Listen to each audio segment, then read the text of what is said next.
Hello students, welcome to my new video and today I am going to teach you lesson number 5 of NCERT book of class 10 and this is arithmetic progression.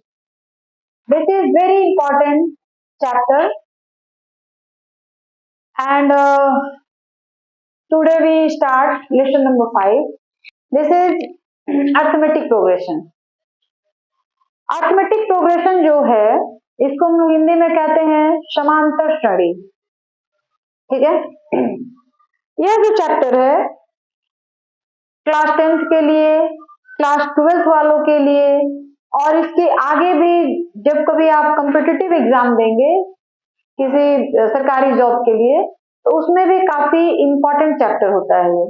इस chapter से related सवाल जो होते हैं, question जो होते हैं उस समय तक आपको पूछे जाते हैं। ठीक है, इसलिए क्लास 10th के लिए तो इम्पोर्टेंट है ही, इसके आगे भी जब आप क्लास 12th करेंगे और इसके बाद भी जब आप कॉम्पिटिटिव एग्जामिनेशन देने जाएंगे तो उस पॉइंट ऑफ व्यू से भी ये काफी इंपॉर्टेंट चैप्टर है। ठीक है, इसलिए इस चैप्टर को जो है बड़े ही ध्यान से आपको बड़े ही मन लगा करके इसको पढ़ना पड़ेगा।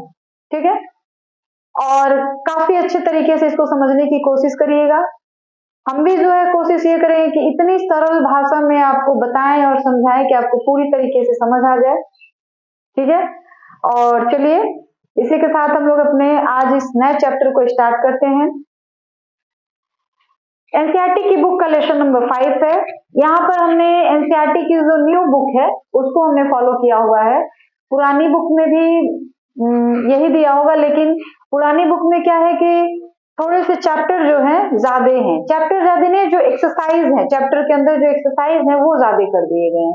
बट जो न्यू वाली एनसीईआरटी की बुक है उसमें चैप्टर को रिड्यूस, कुछ चैप्टर तो नहीं, कुछ एक्सरसाइज को रिड्यूस कर दिया गया है, कम कर दिया गया है। ठीक है, तो हमने इस समय जो है एनसीईआरटी की न्यू वाली बुक को ही फॉलो किया हुआ है और उसी से अकॉर्डिंग हम लोग सारे क्वेश्चंस को, सारे लेसन्स को सॉल्व करते हैं। ठीक है, तो चलिए हम लोग स्टार्ट करते हैं चैप्टर नंबर 5 जिसका नाम है अर्थमेटिक प्रोग्रेशन और इसका जो फर्स्ट टॉपिक है दैट इज सीक्वेंस।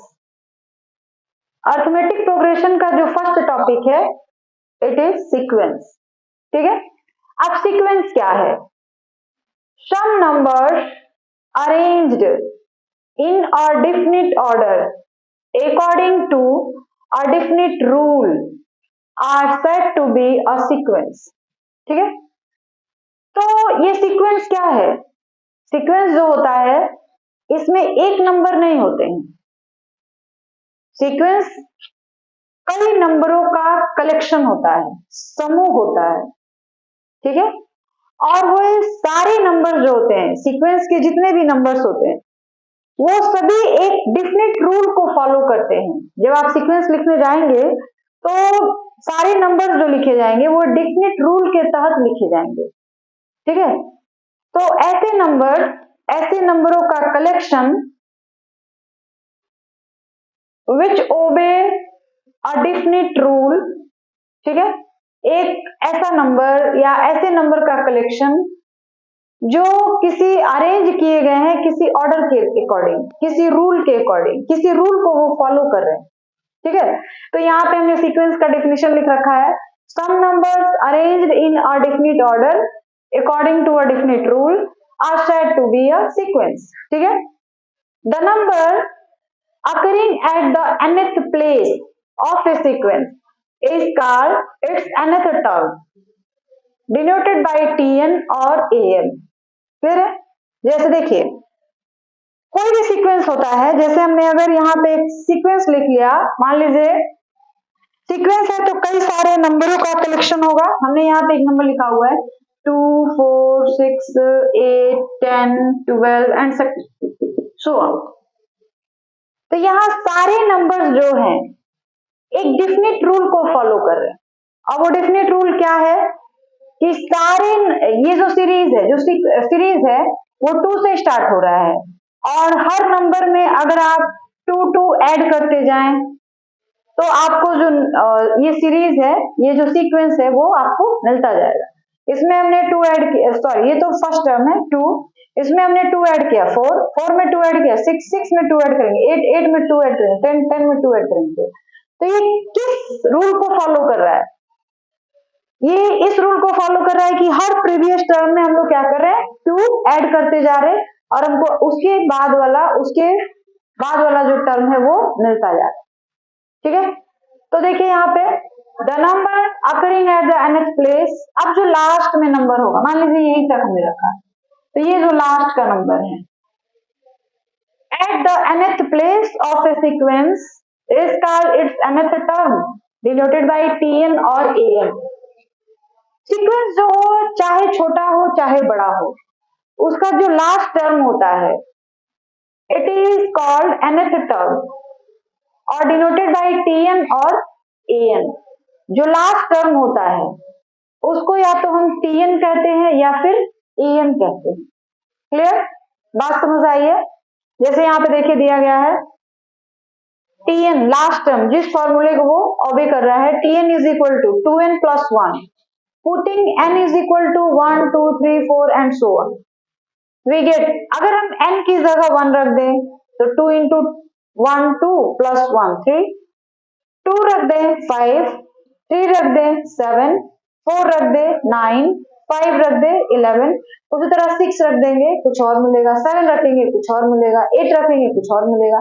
तो ये जो है सीक्वेंस है, आ रही बात समझ में? अब इस तरह के जितने भी नंबर्स होंगे वो सारे क्या कहे जाएंगे, सीक्वेंस कहे जाएंगे। ठीक है, उसके बाद है प्रोग्रेशन। प्रोग्रेशन क्या है? Sequence which follow a definite pattern are called progression. Progression जो होता है वह भी एक टाइप का सीक्वेंस होता है। ठीक है, प्रोग्रेशन क्या है? It is also a type of sequence, यह जो है एक टाइप का सीक्वेंस होता है। Which follow a definite pattern are called progression, जो एक डेफिनिट पैटर्न को फॉलो करता है उसी को हम लोग क्या कहते हैं, प्रोग्रेशन कहेंगे। Clear? For example 3 6 12 24 and so on, इसमें आप क्या देख रहे हैं, ये जो प्रोग्रेशन है किससे स्टार्ट हो रहा है, 3 से। Start with 3 and multiply by 2 to get the next term, यह एक प्रोग्रेशन है।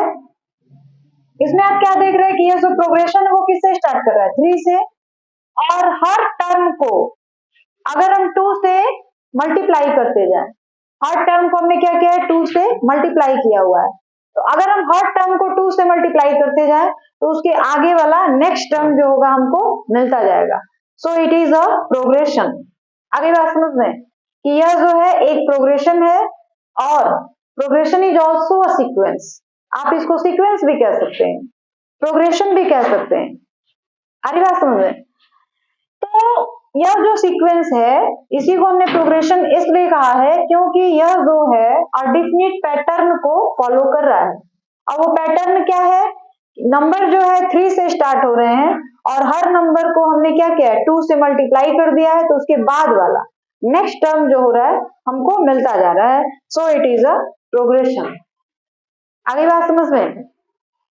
चलिए बच्चों, अब हम लोग सीखेंगे टाइप्स ऑफ प्रोग्रेशन। अभी हमने जाना कि सीक्वेंस क्या है, प्रोग्रेशन क्या है। ठीक है, अब हम लोग जानेंगे कि जो प्रोग्रेशन होते हैं वो कितने टाइप्स के होते हैं, उसके कितने प्रकार होते हैं। ठीक है, there are 3 types of progression, 3 तरह के प्रोग्रेशन होते हैं। पहला अरिथमेटिक प्रोग्रेशन, जिसको हम लोग शॉर्टकट में एपी कहते हैं। ठीक है, और हिंदी में इसको हम लोग कहते हैं समांतर श्रेणी। दूसरा है ज्योमेट्रिक प्रोग्रेशन, जिसको हम लोग जीपी, शॉर्टकट में जीपी, और हिंदी में इसको कहते हैं गुणोत्तर श्रेणी। ठीक है, तीसरा है हार्मोनिक प्रोग्रेशन यानी एचपी। आगे बात समझ में?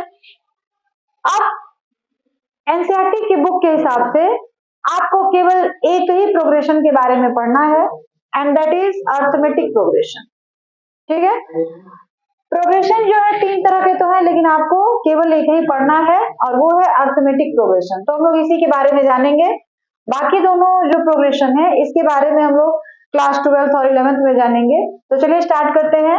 अरिथमेटिक प्रोग्रेशन, अब ये अर्थमेटिक प्रोग्रेशन क्या है? अभी आपने जाना है कि जो प्रोग्रेशन है it is also a sequence. जो प्रोग्रेशन है वो भी एक सीक्वेंस होता है। क्लियर? तो देखिए अर्थमेटिक प्रोग्रेशन क्या है? A sequence in which each term differ from its preceding term by a constant is called an arithmetic progression। एक ऐसा सीक्वेंस, नंबरों का ऐसा कलेक्शन जिसमें हर टर्म अपने आगे वाले टर्म से कांस्टेंट नंबर से डिफर कर जाता है। ठीक है, जैसे देखिए यहाँ पे ये है 8, 11, 14, 17 एंड 20। यह एक अर्थमेटिक प्रोग्रेशन है और हर अगला टर्म, देखिए 8 है, यहाँ 11 है, 14, तो हर अगला टर्म जो है पिछले वाले टर्म से कितना अधिक है, या हर ये वाला टर्म इसके आगे वाले से कितना कम है, 3। यानी हर टर्म को हम लोग एक कांस्टेंट नंबर जोड़कर, ऐड करके या सब्ट्रैक्ट करके पूरा सीरीज हम लोग पा सकते हैं। तो ऐसे सीक्वेंस को हम लोग कहते हैं अर्थमेटिक प्रोग्रेशन। जैसे मान लीजिए आपको निकालना है, तो अगर 20 लास्ट से लेते हैं तो 20 से 3 माइनस करेंगे 17, 17 से 3 माइनस किए 14, 14 से 3 माइनस किए 11, 11 से 3 माइनस करेंगे 8। लेकिन अगर हम यहाँ से स्टार्ट करें तो 8 में 3 जोड़े 11, 11 में 3 ऐड करेंगे 14, 14 में 3 ऐड करेंगे 17, 17 में 3 ऐड करेंगे 20, 20 में 3 ऐड करेंगे 23, 23 में 3 ऐड करेंगे 26। तो इस तरह से ये सीरीज जो है चलता जाएगा, इनफाइनाइट तक चलता जाएगा। ठीक है, तो ऐसे प्रोग्रेशन को हम लोग क्या कहते हैं? अर्थमेटिक प्रोग्रेशन, जिसमें एक कांस्टेंट टर्म जोड़ने पर या घटाने पर पूरा सीरीज हमको मिल जाता है। अगर हम लास्ट से स्टार्ट करें तो घटाते जाएंगे और फर्स्ट से स्टार्ट करें तो ऐड करते जाएंगे।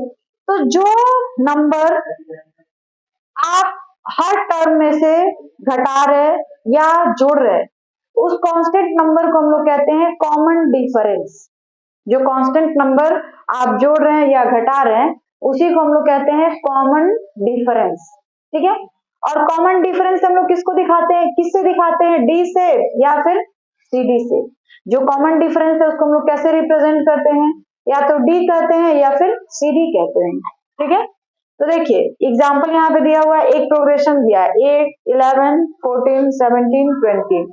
इसका हर अगला टर्म जो है पीछे वाले टर्म से 3 अधिक है। जैसे देखिए 8, 8 में 3 ऐड करेंगे 11, 11 में 3 ऐड करेंगे 14, 14 में 3 ऐड करेंगे 17, 17 में 3 ऐड करेंगे 20, 20 में 3 ऐड करेंगे 23, और इस तरह से पूरा सीरीज हमारा चलता जाएगा। तो यह जो है एक अर्थमेटिक प्रोग्रेशन है। और यहाँ पे जो डी है वो क्या होगा? 3 होगा, क्योंकि अगले वाले टर्म में अगर मतलब पिछले वाले टर्म में 3 जोड़ते जाए तो हमको उससे आगे वाला टर्म मिलता जाएगा। आगे वाले टर्म से अगर 3 माइनस करते जाए तो उसके पहले का टर्म हमको मिलता जाएगा। तो ये जो कांस्टेंट टर्म 3 है इसी को हम लोग क्या कहेंगे? Common difference. तो आप लिख सकते हैं यहाँ पे here d is equal to 3। आगे बात समझ में कि जो d है वो कितना है? 3 है। तो इस तरीके से हम जान गए कि सीक्वेंस क्या है, फिर प्रोग्रेशन क्या है, अर्थमेटिक प्रोग्रेशन क्या है, arithmetic types of progression, progression जो होते हैं कितने तरह के होते हैं, अर्थमेटिक प्रोग्रेशन किसे कहते हैं, ये सारी बातें हम लोग सीख लिए। ठीक है, तो बच्चों अब हम लोग ये जानेंगे method to find the general term of an AP. जो एपी होता है यानी अर्थमेटिक प्रोग्रेशन जो होते हैं उसका जनरल टर्म क्या होता है, कैसे फाइंड आउट करते हैं? देखिए if the first term of an AP is A and common difference is D, then its nth term is given by Tn is equal to a plus n minus 1 into d और an is equal to a plus n minus 1 into d। यानी जो nth term होता है, जैसे हमने कहा ना कि कोई सीरीज दिया हुआ है, मान लीजिए कोई सीरीज दिया है इस तरीके से 2, 4, 6, 8 डॉट डॉट डॉट, इसमें तो हमने 4 ही टर्म लिखे हैं। अगर आपसे कहा जाए कि इसका 10th टर्म क्या होगा, निकालिए आप 10th टर्म या 25th टर्म या 30 टर्म, जो भी बोले जाए आप उसको कैसे निकालेंगे? तो ये है फॉर्मूला हमारे पास Tn इट मीन्स कौन सा टर्म आपसे पूछा जा रहा। तो हमने कहा 10 टर्म, यानी n की जगह क्या रखेंगे 10, तो इधर हम लोग इस तरह लिखेंगे, देखिएगा यहाँ पे, चाहे आप an लिखिए या फिर आप tn लिखिए, आपकी मर्जी, an भी वही है, tn भी वही है, ठीक है। तो tn is equal to 10th term पूछा गया तो यहाँ पे 10 रखा जाएगा, ठीक है। ए फर्स्ट टर्म होता है, A this is a first term, तो ए हो गया, ए की जगह हमने रखा 2 प्लस एन की जगह फिर वही 10 -1 इंटू डी की जगह क्या रखना है, तो 4 में से 2 घटाएंगे 2, 6 में से 4 घटाएंगे 2, 8 में से 6 घटाएंगे 2, तो यहाँ पे भी 2 ही रहेगा। तो ये हो गया 2 प्लस 9 इंटू 2 यानी 2 प्लस 18 यानी 20, ठीक है। तो आप इसको शॉर्ट में इस तरह भी लिख सकते हैं, T10 is equal to A plus 9D, देखिए 9 ये हो गया D, ये हो गया A। तो इस तरह से हम किसी भी सीरीज का कोई भी अर्थमेटिक प्रोग्रेशन दिया हुआ है, कोई भी अर्थमेटिक सीरीज दिया हुआ है, तो उसका कोई भी टर्म आपसे पूछा जाए, 10 टर्म, 12 टर्म, 15 टर्म, 16 टर्म, तो आप इस फॉर्मूले के हेल्प से वो टर्म निकाल सकते हैं, उस टर्म की वैल्यू क्या होगी फाइंड आउट कर सकते हैं, ठीक है। शो द गिवन एपी में बी रिटन एज, अब कोई भी एपी होता है उसका जो जनरल फॉर्मूला होता है वो क्या होता है, ए plus D, A plus 2D, A plus 3D, A plus 4D। जैसे मान लीजिए हमने यहाँ एक सीरीज लिया हुआ है, एक प्रोग्रेशन लिया हुआ है, ठीक है, 2 4 6 8, उसको आप इस तरीके से लिख सकते हैं, ए का मतलब हो गया 2 कॉमा ए प्लस डी, ए की वैल्यू कितनी है 2 और डी की वैल्यू कितनी है 2, यानी 2 प्लस 2 4, क्लियर है। फिर a प्लस 2D, a की वैल्यू कितनी है 2 और 2D की वैल्यू तो 4, तो 2 प्लस 4 6। फिर a प्लस 3D, a की वैल्यू कितनी है 2 और 3D की वैल्यू कितनी हो जाएगी 6, यानी 2 प्लस 6 हो गया 8। a प्लस 4D, तो a प्लस 4D की वैल्यू हो जाएगी 10। इस तरीके से आप सीरीज को कंप्लीट कर सकते हैं और जहां तक आपको मन करे वहां तक सीरीज को ले जा सकते हैं, लिख सकते हैं। आगे बात समझ में कि कोई भी अर्थमेटिक प्रोग्रेशन होता है, कोई भी अर्थमेटिक सीरीज होता है, तो उसके जो टर्म्स होते हैं वो इसी पे आधारित होते हैं, A plus D, A plus 2D, A plus 3D, A plus 4D, A plus ND तक, क्लियर। चलिए आगे बढ़ते हैं, अब देखते हैं method to find the nth term from the end of NAP। देखिए यहाँ पे हमने निकाला था nth term from first, starting से, फ्रॉम स्टार्टिंग। nth टर्म निकालने का जो ये हमने फॉर्मूला लिखा है वो फ्रॉम स्टार्टिंग है, जैसे सीरीज दिया है ना 2 4 6 8 इस तरीके से, तो हम लोग इधर से nth टर्म निकालते हैं, तो उसके लिए ये फॉर्मूला है। लेकिन अगर कहा जाए कि nth टर्म लास्ट से निकालिए, एंडिंग से, ठीक है, इधर से काउंटिंग करिए, तो उसके लिए क्या फॉर्मूला होता है, देखिए L minus n-1 into D. अब ये L क्या है, this is last term, last term के लिए भी यही फॉर्मूला होता है, L इज इक्वल टू भी आप लिख सकते हैं a plus n-1 into D. देखिए लास्ट टर्म के लिए भी यही फॉर्मूला है, an nth टर्म या tn nth टर्म, तो ये फ्रॉम स्टार्टिंग के लिए है फॉर्मूला, ये तीन मतलब तीन क्या एक ही फॉर्मूला है, बस नाम अलग अलग है, तो वो स्टार्टिंग से होते हैं। लेकिन अगर आपको कोई इंड से कहे कि इंडिंग से आप काउंटिंग स्टार्ट करिए और 4th टर्म या 5th टर्म या 6th टर्म की वैल्यू कितनी है वो बताइए, तो उसके लिए हमारे पास फॉर्मूला है, देखिए if a is first term, d is common difference and l is the last term of AP, then its nth term from the end is given by L minus n-1 into d। आप last से किसी arithmetic progression का 5th या 6th या nth जो भी value है वो निकाल सकते हैं, फॉर्मूला वहां पे हमने लिख रखा है L minus n-1 into d। जैसे हमने कहा कि लास्ट से 4th टर्म निकालिए, लास्ट से, तो L ये क्या है, L जो होता है ना लास्ट वैल्यू होती है, यहां से L हो गया, n का मतलब जैसे हमने कहा कि एंडिंग से 4th टर्म निकालिए, एंडिंग से 4th टर्म, तो इंडिंग से फोर्थ टर्म का मतलब हो गया एल तो लास्ट टर्म हो गया। तो इसी सीरीज में मान लीजिए हम देखते हैं यहाँ पे यही हमारा सीरीज है, ठीक है। और इंडिंग से लास्ट टर्म आपको निकालना है, तो लास्ट टर्म तो हमारे पास 8 हो गया है, तो 8 माइनस इंड से हमने तीसरा पूछा है थर्ड टर्म क्या होगा, तो एन की जगह 3 माइनस 1 इंटू डी, डी की वैल्यू कितनी है हमारे पास 2। तो देखिए क्या हो जाएगा 8 माइनस 3 2 हो जाएगा इंटू 2 यानी 8 माइनस 4 यानी 4। तो इंड से तीसरा टर्म क्या हो जाएगा 4, और वही फर्स्ट से पूछा जाए स्टार्टिंग से पूछा जाए तो ये फॉर्मूला लगाओगे, ये नहीं ये वाला, ये तो लास्ट टर्म हो जाता है, ये फॉर्मूला लगाओगे। और लास्ट से इंडिंग से अगर पूछा जाए तो फिर हम लोग ये फॉर्मूला लगाएंगे कि इंडिंग से दूसरा टर्म कौन होगा, तीसरा टर्म कौन होगा, चौथा टर्म कौन होगा, तो ये फॉर्मूला यूज करेंगे, ठीक है। अब देखिए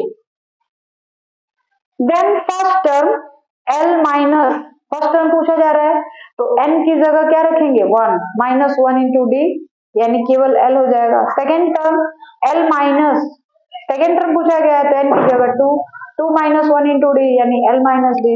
थर्ड टर्म तो एन की जगह 3, फोर्थ टर्म तो एन की जगह 4, और इसी तरह से nth टर्म पूछा जाए तो एन की जगह क्या रख लेंगे एन। तो इस तरीके से हम कोई भी अरिथमेटिक प्रोग्रेशन है, कोई भी अरिथमेटिक सीरीज है, तो उसका जनरल टर्म nth टर्म कोई भी टर्म है फ्रॉम इंडिंग फ्रॉम स्टार्टिंग इस तरीके से हम लोग निकाल सकते हैं किसी भी अरिथमेटिक प्रोग्रेशन के लिए।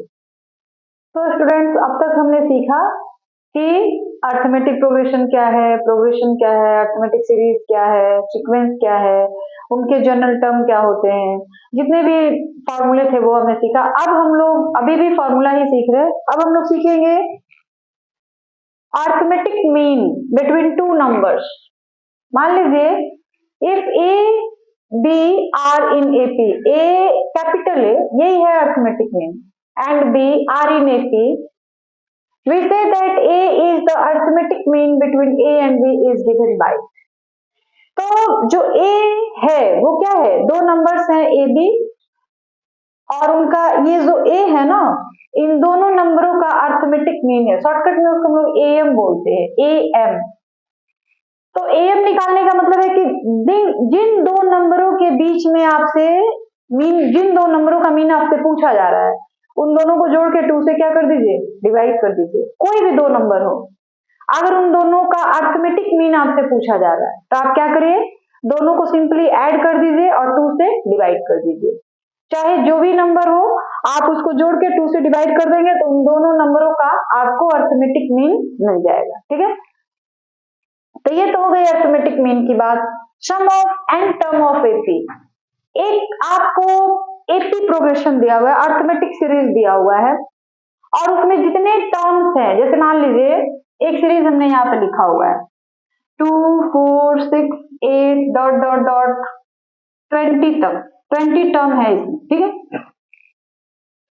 और इसमें जितने भी नंबर्स हैं 20 टर्म मतलब 20 नंबर आपको लिखने हैं और फिर सारे नंबरों को ऐड करना है और बताना है कि कितना आएगा, ठीक है। ध्यान से देखिएगा, ये इतने सारे नंबर ले 20 ना लेते हैं, थोड़ा सा छोटा लेते हैं, ठीक है। जैसे मान लीजिए 8 के बाद 10 12 14 16 चलिए 18 एंड 20 यही होंगे सीरीज 1 2 3 4 5 6 7 8 9 10।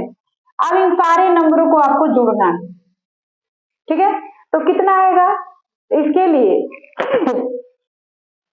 एक तो तरीका है कि आप सारे नंबरों को ऐड करिए, टाइम लगेगा ना इतने सारे नंबर को जोड़ने।